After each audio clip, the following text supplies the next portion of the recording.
और भाग्य अपना लिखा पूरा करने के लिए कभी कभी ऐसी परिस्थितियां पैदा करता है कि बुद्धि चकित रह जाती है। श्री राम जनक नंदिनी के स्वयंवर में भाग लेने नहीं आए थे, किंतु जब सब शिव धनुष उठाने में असफल रहे और जनक शोक में डूबने लगे तो गुरु श्रेष्ठ विश्वामित्र ने अपने प्रिय शिष्य को धनुष उठाने का आदेश दिया। उन्होंने गुरु का आदेश मान लिया, परंतु परशुराम तूफान बनकर आ रहे हैं। मेरा दिल धड़क रहा है। हे अंबिकानाथ, हे वीरभद्र, शक्ति दो, शक्ति दो भगवान, शक्ति दो।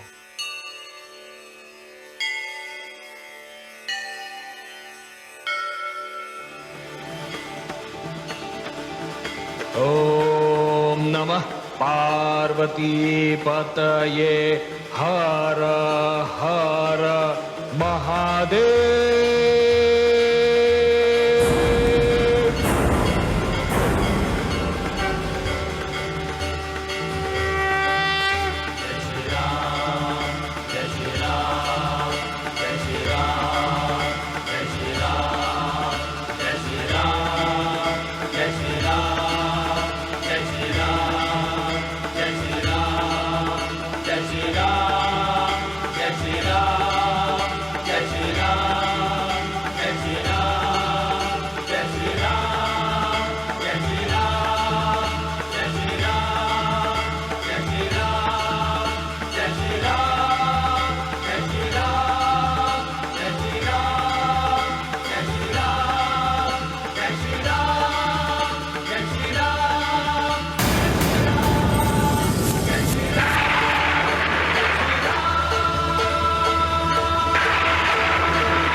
कैसी विचित्र ध्वनि है जिसने धरती आकाश सबको हिला दिया है।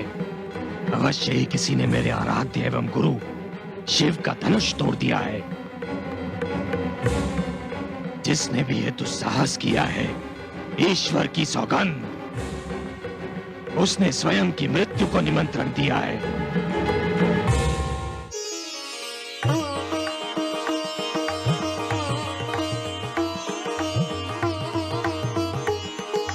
हे देवाधिदेव, आपको कोटि कोटि धन्यवाद। आपके इस दिव्य धनुष को उठाने का महान कार्य आपके आशीष के बिना असंभव था महादेव। मैं नतमस्तक हूं। हे गौरी माता, आपने सत्य ही कहा था। जिसका जिस पर सत्य स्नेह होता है उससे वो मिलता ही है।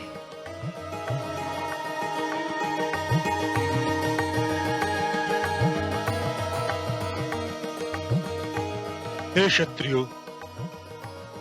जिस प्रकार अंधकार में मनुष्य को कुछ नहीं सूझता और वो ठोकर खा जाता है, मैं भी अपने दुख में ऐसे ही डूबा हुआ था और मेरे मुख से वो सब अपशब्द निकल गए जो अनुचित और शिष्टाचार के प्रतिकूल थे। मुझे सब अपनी कही हुई अपमानजनक बातों के लिए खेद है। कृपा करके आप सब मुझे क्षमा कर दीजिए।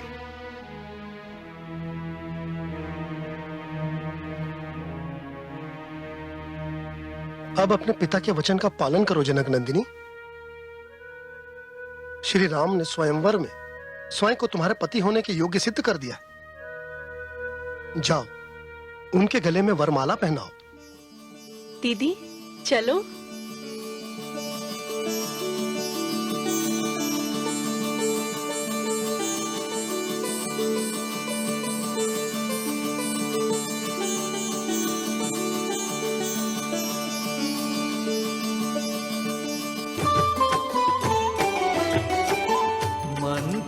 गति नैना कुलाने, चली विजय माला पहिराने। लजवंती सिय रूप निराला, रघुवर कंठ डारि दई माला। रघुवर कंठ डारि दई माला। रूप निहारत मिथिला वासी, राम सिया जोड़ी सुख राशि। हर्षत देवन रखिए जोड़ी, जुगत रूप महिमा नहीं थोड़ी। जुगत रूप महिमा नहीं थोड़ी।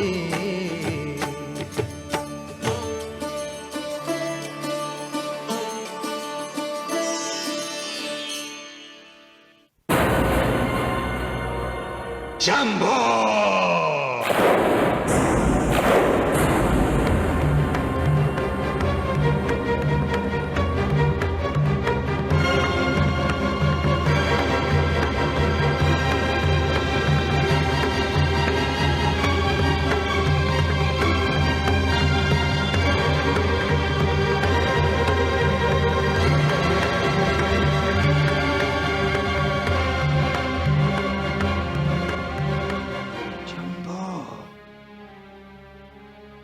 कौन है ये दुस्साहसी? कौन है? जनक! ऋषिवर,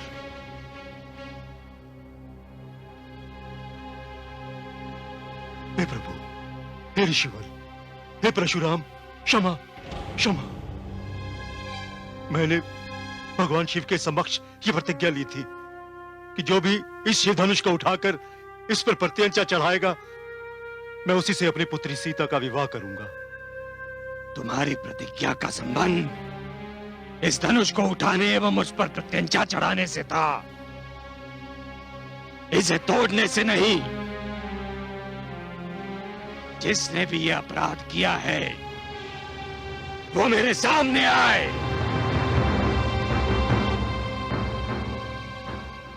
ऋषिवर, यदि यह अपराध था तो वो अपराधी ये दशरथ नंदन राम है।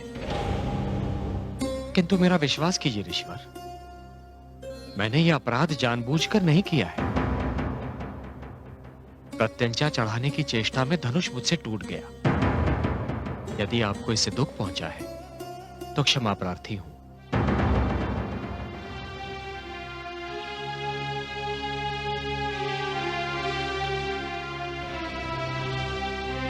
हे मुनिवर, जबकि ये कोई अपराध नहीं है, फिर भी मेरे भ्राताश्री की विनम्रता देखिए कि उन्होंने आपसे क्षमा मांग ली। बालक, ये बातें तेरी समझ में नहीं आएंगी। मैं इसे अक्षम्य मानता हूं। तब तो इसे कोई शिव का दास ही तोड़ सकता है मुनिवर। लक्ष्मण, यदि कोई दास अपने स्वामी की अवहेलना करे तो उसे भी क्षमा नहीं किया जा सकता। शिव धनुष को तोड़ना एक ऐसा अपराध है जिसका न्याय केवल दंड है। क्षमा करें मुनिवर, क्षमा करें। हम भाइयों ने खेल खेल में न जाने कितने धनुष तोड़े, उसका तो आज तक किसी को बुरा नहीं लगा। इस धनुष में ऐसी क्या विशेषता है जो आप इतना क्रोधित हो रहे हैं? मिथिलेश के भंडार में न जाने कब से ये यूं ही पड़ा हुआ था। क्या हुआ जो प्रत्यंचा चढ़ाने से टूट गया? मेरे मुंह मत लग बालक, तू अपनी सीमा को लांघ रहा है। कहीं ऐसा न हो कि मेरा क्रोध भी अपनी सीमा को लांघ जाए। क्रोध?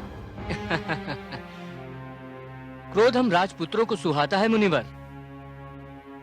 आप जैसे महान ब्राह्मण को शांत रहना ही शोभा देता है। मुंह संभाल कर बात कर बालक।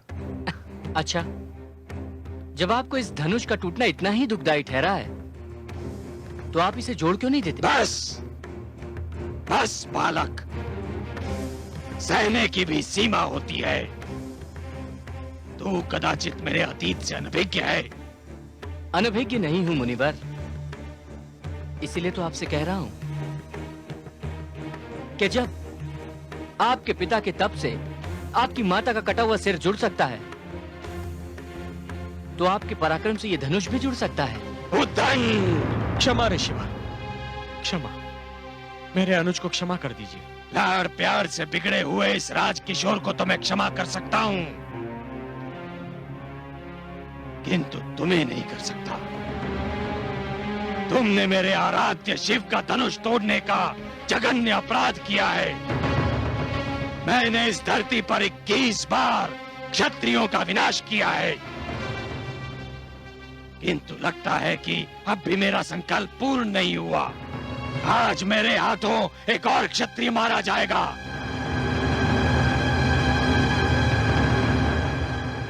तो अपना प्रण पूरा कीजिए मुनिवर।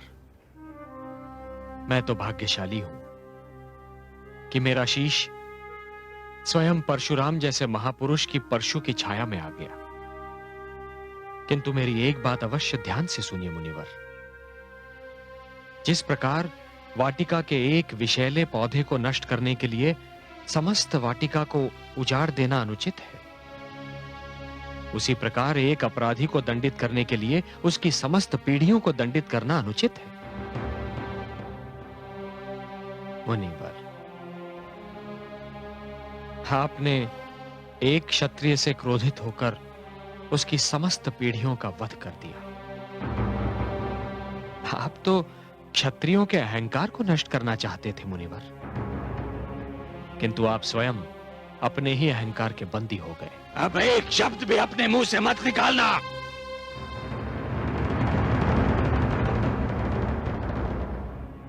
क्यों मुनिवर? इसलिए कि मेरे शब्दों में आपके परशु से भी अधिक धार है। कोई अतीत के बोझ को लेकर आजीवन जी नहीं सकता मुनिवर। आप अपने अतीत के अहंकार को वर्तमान में ले आएंगे, वर्तमान से भविष्य में ले जाएंगे तो थक जाएंगे। मुनिवर, मेरी आंखों में देखकर बताइए, कौन सा आक्रोश आप हम पर निकाल रहे हैं?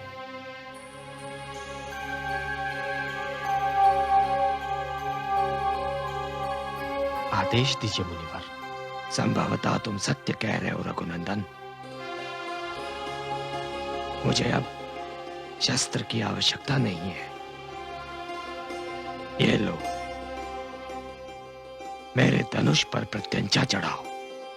सोच लीजिए मुनिवर, कहीं ये भी टूट गया तो? अब ऐसा नहीं होगा राजकुमार। शिव धनुष के टूटने में एक संकेत था जिसे मैंने समझ लिया है। लो,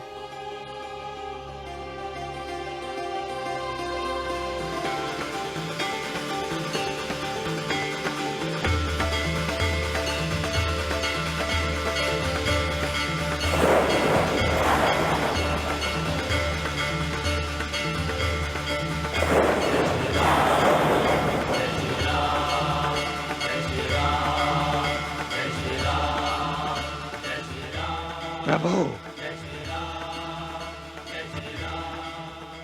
प्रभु, राम अवतार आ गया है। हे नरश्रेष्ठ, मुझसे सचमुच भूल हो गई थी। अब मैं अपने अतीत के अहंकार से उतर गया हूं। ब्राह्मण होकर भी मैं क्षत्रिय कर्म करने पर विवश हो गया था प्रभु। अब मैं संपूर्ण ब्राह्मणत्व प्राप्त करने जा रहा हूं।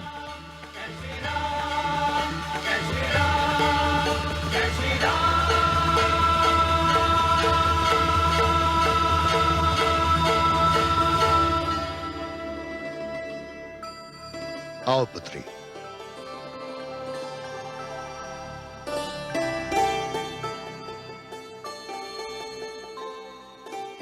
मिथिलेश, अब क्या विलंब है? शुभ समाचार अयोध्या पहुंचा दें और महाराज दशरथ से कहें कि शीघ्र ही बारात लेकर जनकपुरी आ जाएं। लग्न पत्रिका लेकर मैं स्वयं अयोध्या जाऊंगा।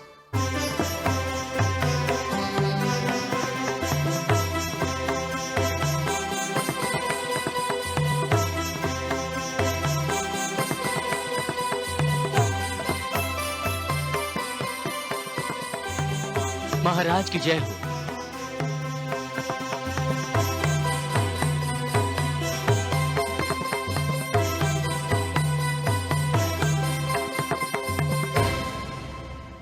मिथिला राज्य के कुलगुरु ऋषि शतानंद महाराज से मिलना चाहते हैं। उन्हें सादर यहाँ लेकर आओ। उनका स्वागत हम स्वयं करेंगे। जी महाराज।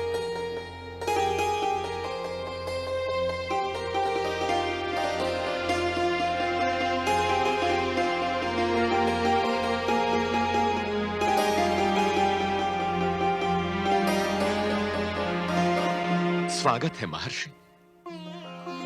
यशस्वी भव। आपने यहाँ आकर इस सभा की शोभा बढ़ा दी। अयोध्या में जिस प्रकार ऋषिगण का सत्कार किया जाता है वह समस्त संसार के लिए अनुकरण योग्य है। पधारिए महर्षि।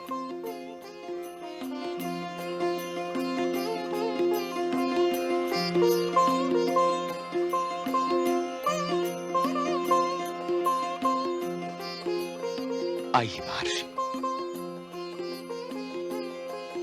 नहीं नहीं अहिल्या पुत्र, तुम्हारा स्थान मेरे चरणों में नहीं, मेरे हृदय में है।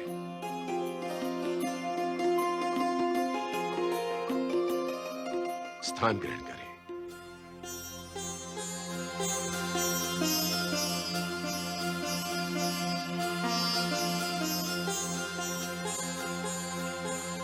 विराजिए ऋषिवर।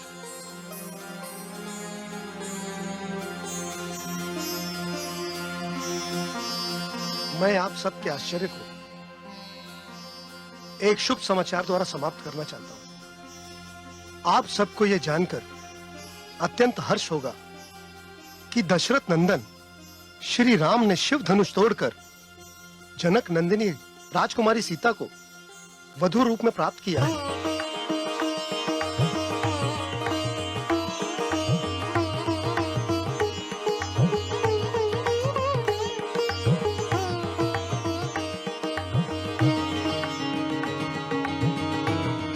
मिथिलेश का यह पत्र आपको स्वयं सब कुछ समझा देगा। आप पत्र लाए हैं तो मैं ये पत्र भी आपकी शुभवाणी में ही सुनना चाहूंगा। कृपया पढ़कर सुना दें। अयोध्या नरेश की सेवा में मिथिला नरेश का सादर प्रणाम। महाराज, अयोध्या और मिथिला के बीच गंगा माता अब तक सीमा रेखा का कार्य कर रही थी, परंतु अब माता ने दोनों को एक करने का निर्णय ले लिया है। अयोध्या और मिथिला सदा से एक दूसरे के मित्र हैं, परंतु आपके सुपुत्र श्री राम और मेरी सुपुत्री अब इस मित्रता को संसार के सबसे सुंदर नाते में बदलने जा रहे हैं।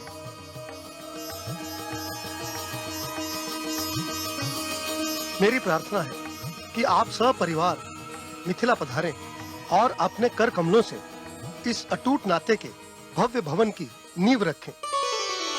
मैं और मेरा परिवार राह में नयन बिछाए आप सबकी राह देख रहा है। मिथिलेश को उनके इस पत्र के लिए बहुत बहुत धन्यवाद। किंतु राम तो ऋषि विश्वामित्र के आश्रम में थे। वो जनकपुरी कब और कैसे पहुंच गए? उन्हें ऋषिवर स्वयं जनकपुरी लेकर आए थे। ऋषिवर हमसे पुत्र मांग ले गए थे, किंतु अब आप पुत्र को एक पुत्र वधु सहित लौटा रहे हैं। मैं मिथिलेश का बहुत आभारी हूं। राजकुमार भरत, ऋषि शतानंद के आतिथ्य का दायित्व हम आपको सौंपते हैं। राजकुमार शत्रुघ्न, हमें मिथिला जाना है, उसकी सारी व्यवस्था आप करवाएं। जो आज्ञा।